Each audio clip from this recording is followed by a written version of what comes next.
Ang susunod na programa ay rated PG. Ito ay nangangailangan ng patnubay at gabay ng magulang para sa mga batang manonood.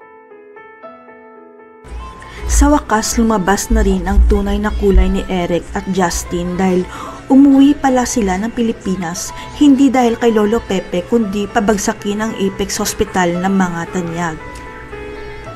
Tagumpay ang plano ni Eric dahil nakapasok siya sa Apex pati na ang anak niyang si Justin na walang kahirap-hirap dahil ginamit niya si Justin para mahawakan sa liig si Giselle.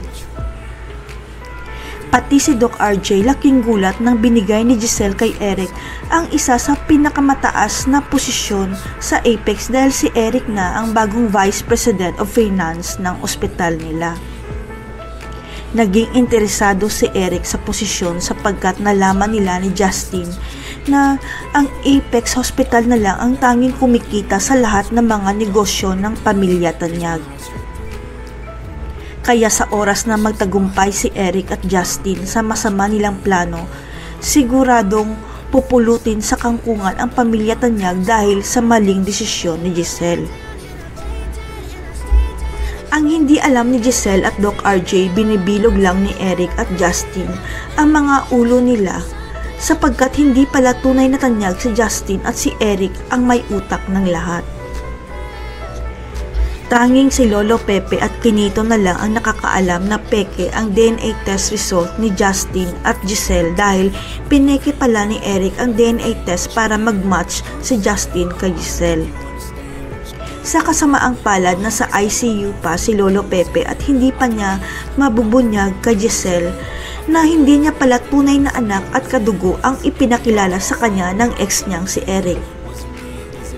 Ang hindi alam ng lahat, si Justin pala ay anak ni Eric sa ibang babae sapagkat ang tunay nila na anak ni Giselle ay lalaki at hindi niya alam kung saan na ang anak nila.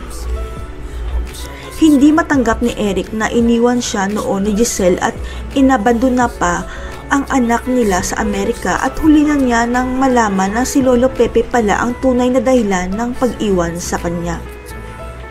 Nawala na nga sa Apex si Moira pero may bago namang kalaban ang pamilya Tanyag at mas malala pa sila kay Moira dahil hawak nila sa leeg si Giselle dahil kay Justin.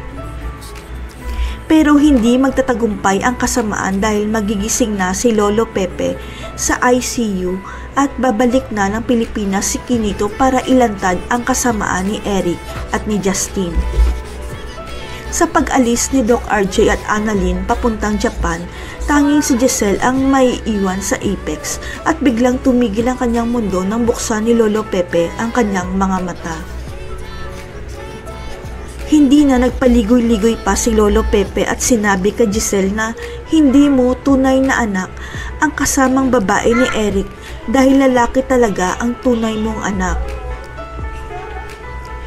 Ang hindi alam ni Justin at Eric, naririnig ni Lolo Pepe ang mga taong bumibisita sa kanya sa ICU kaya nalaman niyang nasa Pilipinas pala ang peke niyang apo na si Justin.